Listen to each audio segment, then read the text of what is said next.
Bueno, la primera revolución industrial, como sabemos todos de las clases de historia, se refiere básicamente al inicio del uso de la máquina de vapor inventado por James Watt en 1765. Y bueno, esto va a crear toda una serie de máquinas, sobre todo en los países centrales del capitalismo, Europa. Va a crear una serie de máquinas que van a transformar, digamos, la actividad laboral. Se van a crear las grandes fábricas porque estas grandes máquinas necesitan un espacio enorme y bueno, los trabajadores en este caso van a surgir como asalariados, ya no van a ser los antiguos artesanos o los talleres de oficios o los, digamos, o estos trabajadores que se juntan en unos talleres, ¿no? Entonces, la situación del empleo aquí también va a ser muy precaria. Va a surgir, aparte de los movimientos obreros que van a luchar por mejores remuneraciones, por un trato más justo en el ámbito de las fábricas, de la empresa, va a surgir también aquí otro grupo de trabajadores, básicamente textiles, que van a ir en contra, digamos, del desempleo que generan las máquinas. Entonces, es lo que se denomina también esta corriente del ludismo.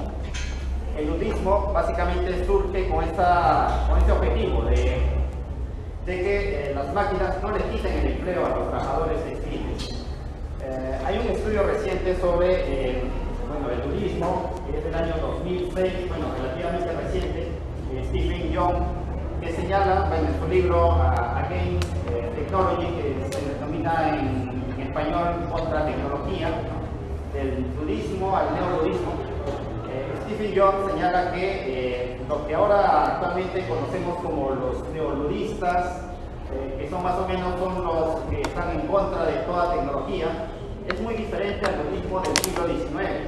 En el siglo XIX el ludismo era más bien esta corriente de trabajadores que se encontraban no en contra de toda la tecnología, sino de aquella tecnología que servía para desplazar a los otros trabajadores, porque ellos mismos utilizaban las herramientas de trabajo, las propias tecnologías para realizar sus labores. Entonces hay una diferencia muy sustancial entre el ludismo del siglo XIX y el ludismo o el neoludismo del siglo XX o XXI. Entonces, podemos decir también que hay una corriente de opinión que señalaba que el ludismo era una especie de contratecnología o que querían vivir una vida sencilla, una vida, digamos, romántica, pero no es así, ¿no? Este libro de Stephen Young rechaza esa idea del ludismo como una corriente muy rígida en contra de toda la tecnología. Ya, entonces, esta primera revolución industrial va a dar paso a una segunda revolución industrial a fines del siglo XIX. Esta segunda revolución industrial, como sabemos también por historia, va a surgir sobre todo por la expansión del uso de la electricidad. Entonces, la electricidad va a permitir a las fábricas realizar, digamos, usar unas máquinas más eficaces, mucho más rápidas. Se implementa lo que es la cadena de montaje, se implementa también estos carros o herramientas para el traslado de los productos mucho más eficientes, se genera una producción en masa. Y bueno, durante este periodo de la segunda revolución industrial, que va desde fines del siglo XIX hasta más o menos 1960, el siglo XX, va a surgir aquí dos sistemas de producción, digamos, que se denominan los clásicos, ¿no? El taylorismo y el fordismo. El taylorismo es básicamente, como señala el sociólogo Carlos Aguirre de la Universidad de la UNAM, es básicamente el uso o la hiperracionalización de la fuerza de trabajo. ¿Esto qué quiere decir? Que el trabajador va a ser controlado en todos sus movimientos. Es un tipo de corriente que va a evitar que el trabajador pierda tiempo en hacer cosas que no intervienen directamente en la producción. Se va a eliminar los tiempos muertos, entonces va a ocurrir todo un proceso de hiperracionalización del trabajo. Pero Carlos Aguirre hace una crítica a este taylorismo y va a decir que el objetivo del taylorismo no fue realmente la expansión, digamos, de la productividad, sino que, muy a pesar de lo que señalaba Taylor en su obra, Lo que realmente se hizo crear aquí, obtener, fue una mayor ganancia por parte de los capitalistas de parte de los trabajadores, ¿no? Una extracción mayor de plusvalía.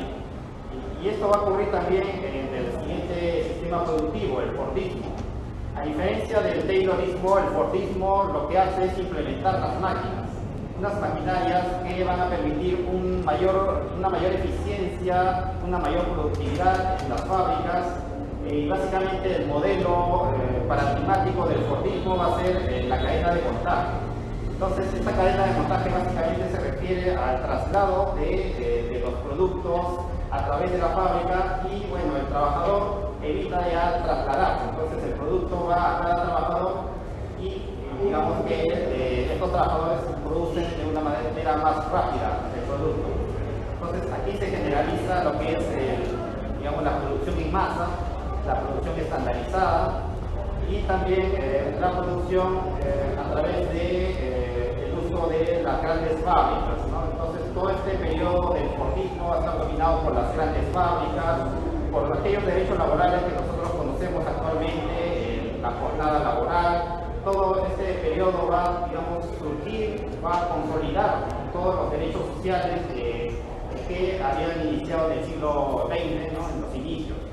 Entonces, el Fordismo justamente coincide con un periodo en Europa que se llama los 30 años gloriosos, que es básicamente desde fines de la Segunda Guerra Mundial hasta la década de los 70 del siglo XX. ¿Por qué los 30 años gloriosos? Porque básicamente se refiere a la existencia de un pacto social entre trabajadores, empleadores y el Estado. Los trabajadores aceptan el sistema capitalista, pero a cambio se les va a otorgar derechos, se les va a reconocer derechos laborales, derechos sociales en general. Michele Tiraboschi, un jurista italiano, va a señalar que son dos los elementos que ayudaron a este equilibrio social durante este periodo. Un primer elemento va a ser justamente las relaciones laborales, en donde los trabajadores obtienen mayores ganancias, básicamente en los países centrales o los países, digamos, europeos. Los trabajadores obtienen ganancias, arman sindicatos muy grandes. Es un periodo también donde se desarrolla la negociación colectiva. Entonces, es un periodo de auge de los derechos sociales. Y el segundo elemento es el estado de bienestar, señala Tiraboschi. El estado de bienestar en este caso va a intervenir en todos los aspectos que el derecho laboral, digamos, no interviene, que es básicamente cuando el trabajador, o antes de ingresar al trabajo, ¿no? El tema de las capacitaciones, el tema de la ubicación de los puestos de trabajo.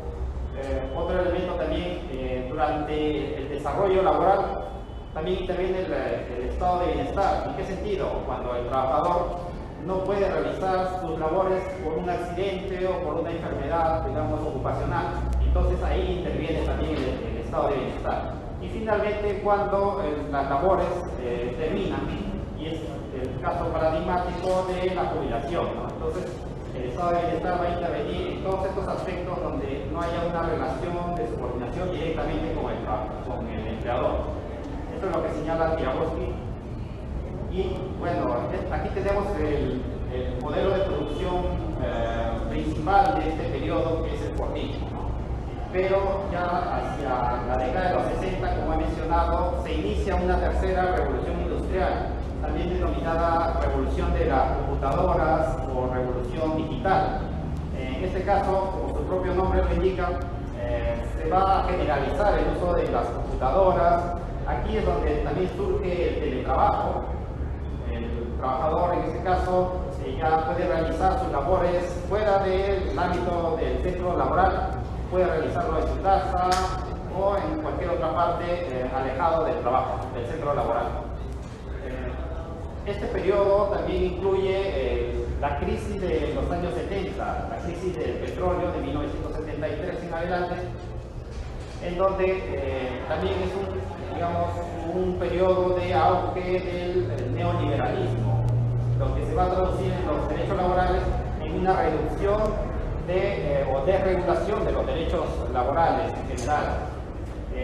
Es un periodo entonces de crisis del derecho del trabajo, porque se va a desregular sus normas, sus principios van a ser cuestionados, el propio derecho laboral va a ser cuestionado, va a ser señalado como un derecho que va en contra de la innovación tecnológica, es un derecho que, digamos, impide el desarrollo de las tecnologías o de la propia economía, ¿no?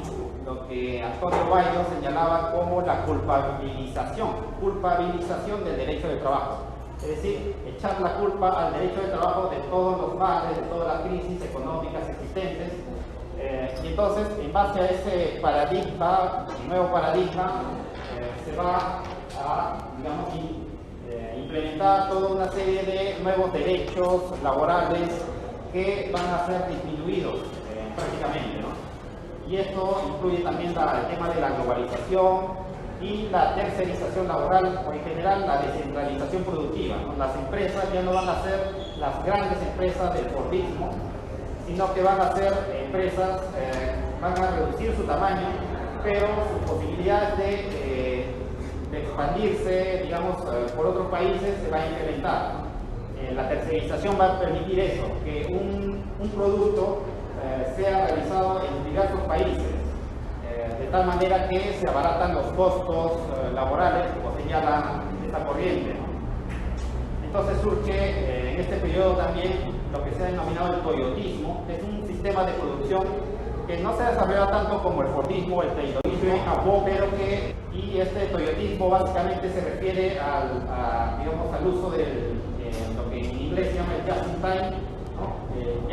Justo a tiempo, es decir, realizar los productos en la medida que se solicitan, ¿no?, por parte de los consumidores, y evitar que los productos se encuentren en el almacén, ¿no? Entonces, en la medida que se realiza el producto, este producto debe ser vendido inmediatamente.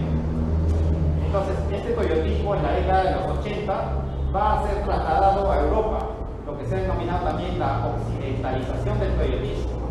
Y bueno, junto con el tema de las políticas antilaborales y bueno, todo este periodo de la década de los 80, 90 va a ser un periodo de crisis, tanto en los países de la centralidad del capitalismo o países del norte global, como en los países del sur global, y sobre todo en los países del sur global, porque nunca se desarrolló, digamos, lo que Antunes denomina aristocracia del trabajo, es decir, los trabajadores,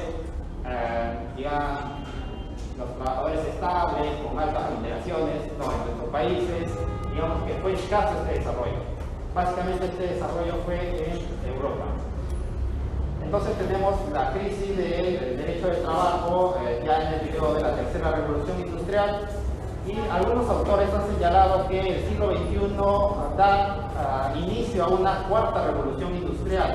Otros autores no están de acuerdo, pero quienes señalan que que se inicia una cuarta revolución industrial, autores como Klaus Schwab, que tiene un libro justamente de este nombre, va a señalar que las tecnologías son tan avanzadas, el uso de internet más veloz, el uso de los smartphones, ¿no?, los teléfonos inteligentes, también la integración de toda una tecnología que va a permitir a las empresas realizar ya no solo estos productos estandarizados, sino productos de acuerdo al uso del cliente, el uso de la Big Data, que es esta información que contienen las empresas de cada uno de sus clientes para poder ofrecer un determinado producto, el uso del Internet de las cosas.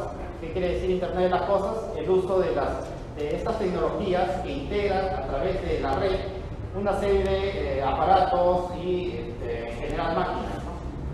El uso también de la inteligencia artificial, también el tema de la robótica, entre otros aspectos. Entonces, todo este periodo que inicia con el siglo XXI va a ser justamente de un desarrollo tecnológico muy elevado, que no solo va a afectar a los países, digamos, desarrollados, sino también a países como el nuestro del sur global, en varios sentidos.